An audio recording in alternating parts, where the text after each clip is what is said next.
Биздин пайдалуу китептер каналына кош келипсиздер. Жакын адамдарыңыз ийгиликтүү болушун кааласаңыз, бөлүшүп, лайк басууну унутпаңыз.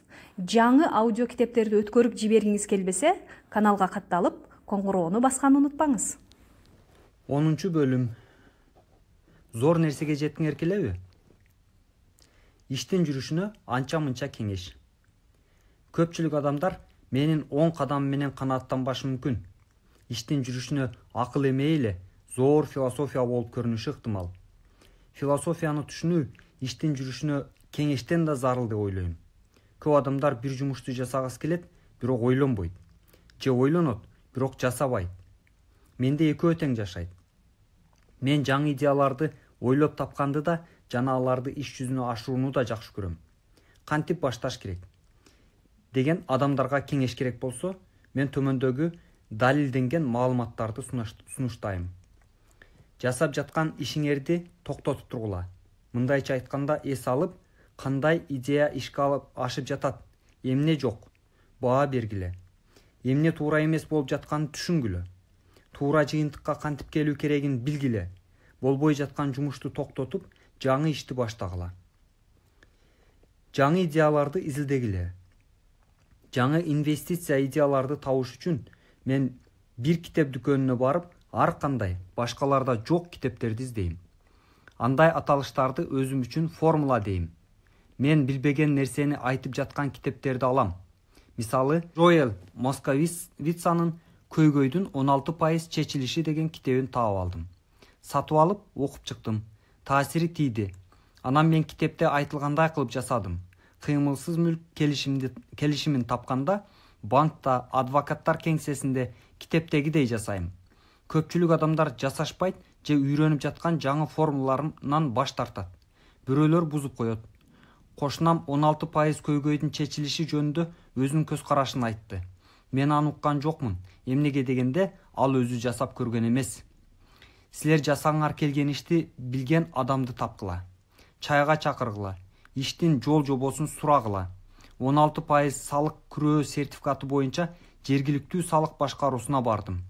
Мен колдоноюн деген сертификатка инвестициялаган, ошол жерде иштеген аялды таптым. Анын ошол эле замат чайга чакырдым. Ал мага өзү билгенден баарын айтып түшүндүрүп берди. Чайдан чыккандан кийин да көпкө дейре сүйлөштүк.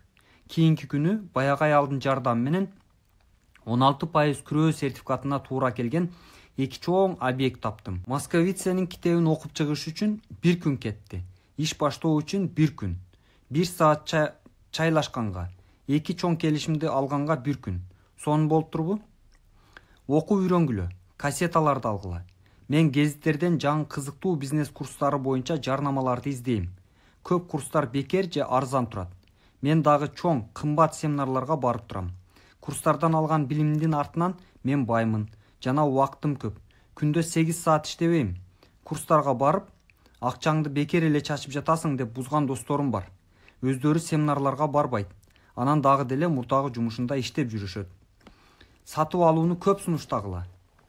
Кандайдыр бир кыймылсыз мүлктү сатып алгым келсе, мен туура келген вариантты издеп, сатыла турган объектилерге билдирүү жасайм. Эгер силерге варианттарды тандоо кыйын болсо, мага да кыйын. Бул кыймылсыз мүлк агенттеринин жумушу. Варианттарды алар тандашат. Мен азыраак жумуш жасаганга аракет кылам. Мен бир таанышым кантип көп квартиралуу үйдү сатып алышты сурады. 6-күнү ал анын агенти жана мен болуп 6 көп квартиралуу үйдү көргөнү бардык. 4-үй анчейин эмес экен, бирок экөө жакшы болчу. Үйдүн ээсинин сураган баасынын жарымын сунуштап, баарына тең ээлик кылып коюш керек дедим. Агенти жана таанышымын экөөнүн жүрөгү түшүп калды. Алар бул нерсеге адепсиздикке жатат деп ынабады. Иштин баары таанышымдын агентинде болчу деп ойлойм. Ал ашыкча жумуш жасагысы келген жок. Алар эч нерсе кылышкан жок. Башка үйлөрдү издеп кетишип калышты. Мен таанышым үй алган жок. Азырга чейин туура келишимди туура баага издеп жүрөт. Үйдүн ээси менен жолукмайынча кайсыл баа туура экенин биле албайсыз. Сатуучулардын көпчүлүгү кымбат сурашат. Өзүнүн баасынан ылдый сурагандар жокко эсе. Келтирилген мисалдын маңызы сунуштагыла. Инвестор эмес адамдар бирдемкени сатыш үчүн эмне кылыш керек экенин түшүнүшпөйт. Мен бир кыймылсыз мүлктү көпкө чейин сата албай жүрдүм. Кандай гана сунуш болбосун, баарына макул элем. Турган баасынан төмөн сураса да каба болбойт элем. 10 чочко берем десе да мен бактылуу болмокмун. Сунуш эмес, сурап кызыгып койсо гана. Чочко фермасына болсо да алмаштырмакмын. Оюндун эрежеси ушундай.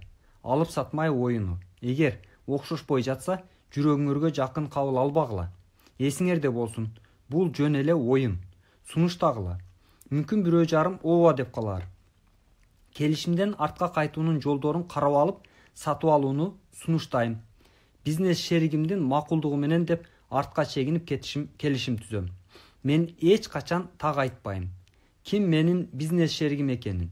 Көпчүлүк элдер билишпейт деле менин бизнес шеригим Мышык экенин. Келишим жасаган адамдар менин сунушума макулдугун беришсе, а келишим мага жакпай калса, мен үйгө телефон чалып, Мышыгым менен сүйлөшөм. Бул тантык мисалды келтирип жатканын себеби мен оюндун жеңил жана оңой экенин көрсөткүм келди. Көпчүлүгү баарын татаалдаштырып, аябай олуттуу кабыл алышат. Жакшы келишимди, ийгиликтүү бизнести, керектүү адамдарды, тажрыйбалуу инвесторду жана башканы табуу үчүн адамдар менен жолугушуу керек. Рынокко барып, көп элдер менен сүйлөшүп, көп сунуш кылып, сүйлөшүү жүргүзүп, келишимдерден баш тартып жана аларды кабыл алыш керек. Телефон качан шыңгырайт деп үйүндө күтүп отурган адамдар аз. Сиз азырынча Синди Кроуфорд же Том Круз эмессиз. Эң жакшысы сизге рынокко барганыңыз оң. Изилдеңиз, сунуштагыла, жаратпай койгула. Бир иш менен жашооңузда көп эле жолу кездешесиз. Сизди кызыктырган жерден бир айда бир жолу жай жүгүрүп, басып же машина менен өткүлө. Мен кээ бир соонун кыймылсыз мүлккө жасаган инвестицияларымды өтүп баратып тапкам. 1 жыл бою кайсыл бир райондон жай чуркап өтүп турам. Мен келечеги бар келишимдерди, варианттарды издейм. Келишим пайдалуу болуш үчүн эки кырдаал болушу керек. Пайдалуу келишим жана түрдүү варианттар. Көптөгөн келишимдер болот, бирок ар түрдүү варианттар болгондуктан пайдалуу мүмкүнчүлүк берет. Бир канча жолу чуркап өтүп, өзгөрүүлөрдү байкап турам. Мен көптөн бери сатылат деп илинип турганлерге көз салам. Мен үчүн ал үйдүн ээси бир аз болсо да баасын түшүрүп берет дегенди түшүндүрөт. Бир жакка бара жаткан же келе жаткан жүк ташуучу машиналарды карап турам. Аларды токтотуп, айдоочу же почта таркатуучулар менен сүйлөшөм. Алар мени кызыктырган көп маалыматтарды айтып бере алат. Массалык маалымат каражаттары жашоо шарттарына начар деп адамдарды качырып жазган райондорду издейм. Жакшы жана жаңы өзгөрүүлөрдү күтүп, ал жакка кээде каттап турам.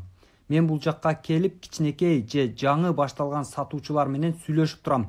Буга 1 айдан аз эле убакыт кетет. Аны мен башка иштер менен жүрүп деле жасап коем. Акция жөнүндө айтсак, мага Питер Линчтин суунун агым менен күрөшүү деген китеби жагат. Ал китепте баасы өсүп жаткан акцияларды тандап алуу формуласы жазылган. Баасы өсүп келе жаткан акциялардын жөнү кыймылсыз мүлктүн, баалуу кагаздын жана компаниялардын жаңы үйдүн пайдалуу келишиминин жөнү менен окшош. Баары бирдей эле. Сизге эмне керек экенин билип алып, издөөгө чыгыңыз. Эмнеге керектөөчү дайыма кедей болот. Супермаркетте баасын арзандатып, сатып түгөтүү жарыяланса, мисалы тазалык кагазын, элдер чуркап барып ашыгы менен алышат. Биржада баасын арзандатып, сатып түгөтүү жарыяланса, көбүнчө буну биржанын күнү бүткөнү деп коет. Элдер артына карабай качышат. Супермаркет баасын көтөрсө, элдер тескери бурулуп кетишет. А биржа баасын көтөрсө, керектөөчү акцияларды жан талашып ала баштайт. Арканды алыс таштагыла. Менин кошунам $100,000 кондоминиум алды.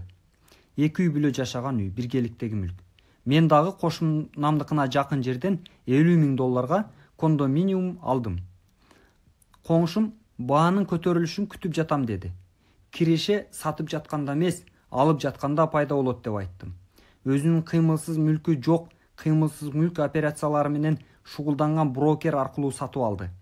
Мен төлөп кайта алууга укугу жок, күрөөгө коюлган мүлк менен иш жүргүзгөн банк бөлүмүнөн алдым.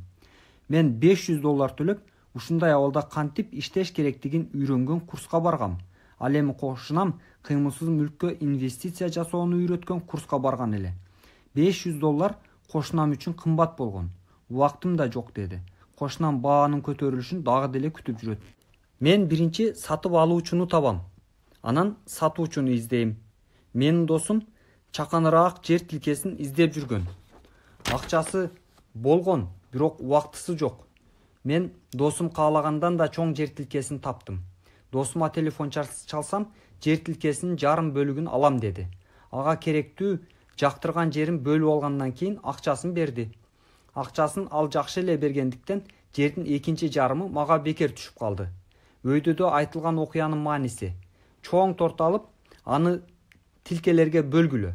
Адамдар мүмкүнчүлүгүнө жараша издешет. Анан көбүнчө ага ыраазы болушат. Торттун бир тилимин алышат, бирок 2 эсе көп төлөшөт. Кичине көлөм менен ойлонгон адам улуу нерсе жасай албайт. Эгер сиз бай болгуңуз келсе, көлөмдүү ойду ойлонгула. Дааналап саткандардан көп алсаң, арзаныраак кылып беришет. Эмнеге дегенде, көп алган адамды жакшы көрөт. Эгерде кыска бойлуу адам болсоңуз да, сиз дайыма көлөмдүү ой жүгүртө аласыз. Менин компаниям компьютер сатып алабыз дегенде, мен бир канча досторума телефон чалып, алар компьютер алышпашын сурап чыктым. Биз ар кандай диллерлерди кыдырып чыгып, чоң келишимге сүйлөштүк. Эмнеге дегенде, биз досторумдун компаниялары менен кошулуп, аябай көп компьютер алмакпыз. Акцияларды да ошондой кылам. Кичине адамдар кичине бойдон калат. Эмнеге дегенде, көлөмсүз ой жүгүртүшөт. Жалгыз иш алып барат же эч нерсе жасабайт. Тарыхтан сабак алгыла. Чоң компаниялардын баары адегенде фонд биржасында кичинеден баштаган. Полковник Сандерс бай болгон эмес, баарын жоготуп, жашы 60-тан өтүп калгандан кийин баяган. Билл Гейтс 30 жашында дүйнөдөгү эң байлардын бири болгон. Кыймыл аракет дайыма кыймылсыздыкты жеңет. Бул менин өзүм жасаган иштеримни мисал келтирип кеттим. Мен азыр дагы кандай мүмкүнчүлүктөрдү издейм. Жаса жана жасаш керек деген сөздөрдүн зарыл экендигин эсиңерден чыгарбагыла. Бул сөздөр кызыл жипке тизилип, китептин башынан аягына чейин айтылып өттү. Силер кыймылдашыңар керек, анан каражат сыйлыгын ала аласыңар. Кийинкиге калтырбай кыймылдагыла, кечикпегиле. Эпилог. Балаңды болгону $700 жогорку окуу жайына кантип окутса болот. Бул китепти жазганымдын эң биринчи себеби каражат акылмандуулуктун өсүшү менен турмушта боло турган көптөгөн көйгөйлөрдү чечкенге жардам беришин айтып кетким келген. Каражат сабаттуулугубуз жоготугунан биз өмүр бою бир калыпка түшкөн формуланы колдонобуз. Жан талашып иштейбиз, үнөмдөйбүз, карызга батабыз, салык төлөйбүз. Бүгүнкү турмушта башкача жол менен барышыбыздын зарылчылыгы бар. Мен бул каражат көйгөйү болгон окуяны акыркы мисал катары келтирип кетким келет. Азыр мындай окуяларга көптөгөн жаш жубайлар кабылат. Балдарыбызды кантип жогорку билимге ээ кыла алабыз? Өзүбүздүн пенсиябызды кантип камдай алабыз? Максатыбызга жетиш үчүн оор иштейбиз. Бирок мен азыр анын ордуна силерге каражат акылмандуулукту пайдалануунун мисалын айта кетейин. Менин бир таанышым 4 баласын жогорку окуу жайына окутуу үчүн башын оорутуп жаткан. Акча топтош керек. Бул жөнөкөй маселе эмес. Алар ай сайын $300 кымбат баалуу кагаз сатып алып туручу. Ушул убакка чейин $12,000 гана топтолгон. Анын эсеби боюнча балдарынын окуусуна $400,000 керек эле. Эң улуу баласы 6 жаш болгондуктан анын дагы 12 жылы болгон. 1991 жыл эле. Фениксте кыймылсыз мүлк рыногу абдан оор абалда болчу. Элдер үйлөрүн сатышып жатышкан. Мен таанышыма кымбат баалуу кагаздардын акчасын үй сатып алышына сунуштадым. Ал буга абдан кызыгып калды. Биз мүмкүнчүлүктөрдү кураштырып көрдүк. Бирок таанышымдын дагы бир үй сатып алууга банкта акчасы жоктугу кыжаалат кылып жатты. Башка жолдор менен банкка кайрылбай үйдү сатып алганга болоорун ага айттым. Бизди канааттандыра турган үйдү 2 жума издедик. Сунуш көп болчу. Издөө биз үчүн кумарга айланды. Акыры жакшы райондон 3 уктоочу жана 2 жуунуучу бөлмөсү бар үй таптык. Үйдүн ээсин жумуштан кыскартып коюшкан экен. Ал ошол эле күнү бизге үйүн сатты. Эмнеге дегенде, ал үй бүлөсү менен Калифорнияга көчүп кетиш керек эле. Ал жакта жаңы жумуш күтүп турган экен. Үй ээси $102,000 сурады. Биз $79,000 эле сунуштадык. Ал макул болду. үй квалифицираланбаган суда менен алынган экен. Мындайча айтканда, жумушу жок адам да банкирдин санкциясыз деле үйдү сатып алууга мүмкүнчүлүгү болгон. Үйдүн ээси суда боюнча 72 000 бериш керек болгон. А менин таанышым үй ээсине 7 000 доллар эле бериш керек болду. Бул суданын акчасы менен сатып алынган үйдүн баасынын ортосундагы айырма акча. Үйдү бошотору менен менин таанышым үйдү арендага берип койду. Закладнойду төлөгөндөн тышкары ай сайын 125 доллар досумдун чөнтөгүнө түшө баштады. Ал үйдү 12 жыл сатпай турууну чечти. Үйдүн закладнойунан тезирээк кутулуш үчүн айына арендадан түшкөн 125 долларды да кошуп төлөп жатты. Эсептеп көрсөк, 12 жылдан кийин закладнойдун көп бөлүгүн төлөөсү бир аз жеңилдеп да калат. Биринчи баласы жогорку окуу жайына барып калганда айына 800 доллар үйдүн арендасына алып калат экен. Эгер кааласа, үйдүн баасын өскөндө сатып да жибере алат. 1994-жылы Феникске кыймылсыз мүлк рыногу жакшы жагына ой баштады. Менин таанышыма жанагы эле үйүнө 156 000 доллар сунушташты. Үйдү арендага алып жашаган адам жактырып сатып алгысы келген болчу. Досум, сенин оюң кандай деп менден сурап калды. Мен албетте сатып жибер деп жооп бердим. Мына ошондо таанышымдын иштеткенге 80 000 доллары пайда болду. Мен Остиндеги Техас бир досума телефон чалып сүйлөштүм. Ал 80 000 доллар акчага ошол жерден бир кичи кампа сатып алып берди. 3 ай өткөндөн кийин Феникстеги менин таанышым айына 1000 доллар ала баштады. Ал акчаны балдарын окуусуна чогултуп жатты. 1996-жылы кичик кампаны 330 000 долларга сатып жиберди. Ал акчаны дагы бир жаңы долбоорго жумшап, айына 3000 доллар пайда көрө баштады. Ал акчаны дагы балдарын чогултуп жаткан үйүндөгү фондуна кошо баштады. Эми ал досум 400 000 доллар балдарын билимине топтой аламын деп ишеничтүү айта алат. Аны башташ үчүн ага 7 000 доллар жана бир аз каражат акылмандуулук эле керек болду. Эми анын балдары каалаган окуу жайына окуй алат. Эми менин досум активин пенсиясына чогулта баштайт. Ийгиликтүү инвестиция жасагандыктын артынан ал эртерээк жумушун таштап эс алууга чыга алат. Акча бул идеянын маңызы. Эгерде сиз көп акчалуу болгуңуз келсе, көз карашыңызды алмаштырыңыз. Каражат планында ийгиликке жетишкен ар бир адам аз-аздан, идеядан баштайт. Кийин ал зор түшүм алып келе баштайт. Инвестиция деп ушуну айтабыз. Өмүр бою чоң келишимдин артынан чуркашып, же чоң келишимге акча үнөмдөп жүргөн адамдар менен көп эле кездешем. Бирок ал акылсыздык болот. Тажрыйбасыз адамдар чоң келишимге көп акча салышып алып, кийин баардык акчасын жоготуп алгандарды көрөм. Булар эмгекчил жумушкерлер, бирок жакшы инвестор эмес. Акча маселесинде сабаттуулук жана акылмандуулук керек. Эгер эртерээк баштасаңыз, китепти сатып алыңыз, семинарларга барыңыз, тажрыйбаңызды ашырыңыз. Акырын жүрсөң, алыска барасың демекчи, аз-аздан баштагыла. 5000 долларды мен 1 миллион долларлык активке айланттым. Ал мага айына 5000 доллар таза пайда алып келет. Буга мен 6 жылдан азыраак убактым кетти. Бирок мен акча эмне экенин жаш кезимден үйрөнө баштагам. Акча менен иштегенди үйрөнгүлө деп кеңеш берер элем. Бул өтө деле кыйын эмес. Маанисин түшүнө баштаганда бул ишке күчүңөр жетээрине өзүңөр деле толук ишенесиңер. Сөзүмдүн аягында бул китепти окуп чыкканыңар үчүн ыраазычылыгымды билдирип кетейин дегем. Аз болсо да силер үчүн иштеген акчанын күчү жөнүндө түшүнүк алдыңар деп ишенем. Бул жашоодо күрөшүү үчүн бизге чоң каражат акылмандуулук керек. Акча иштеш үчүн аз эмес акча керек деген ой акчага кызыкпаган адамдарга гана таандык. Бирок ал адамдарды биз акылсыз деп айтканга болбойт. Алар акча табуу илимин азырынча билишпейт же окуй элек. Айтайын деген оюм силерге түшүнүктүү эле го. Башыңарды иштетсеңер, чөнтөгүңөргө акча түшөт. Акча бул идея. Сонун бир китеп бар. Анын аталышы Ойлон, анан бай бол. Ойлон жана байы. Думай и богатей деп аталат. Китептин аталышын карасаңар, жанталашып иште, анан бай бол эмес. Акча силер үчүн иштеп беришин үйрөнгүлө. Ошондо силердин жашооңор бактылуу жана жеңил болот. Тобокелге сала турган күн эмес, бүгүн акылмандуулук менен иш жүргүзгүлө, аракет кыла турган күн экенин унутпагыла. Ишти баштагыла.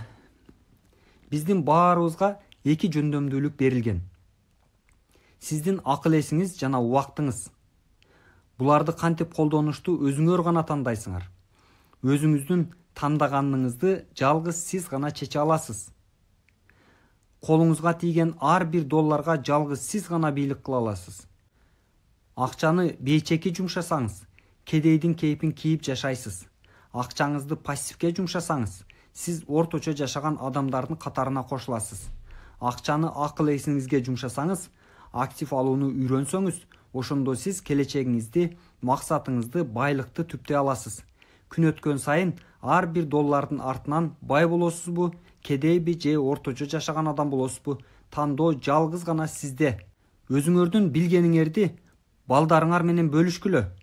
Буну менен силер алардын тагдырында жолуга турган ар кандай күтүүсүздөргө даярдайсыз. Буну сиздин ордуңузда башка бирөө эч качан жасабайт. Сиздин жана балдарыңыздын келечегин эртеңки эмес, учурдагы тандооңуз менен аныктайсыз. Силерге байлык жана бакыт каалайбыз. Роберт Кийосаки, Шарон Лектор.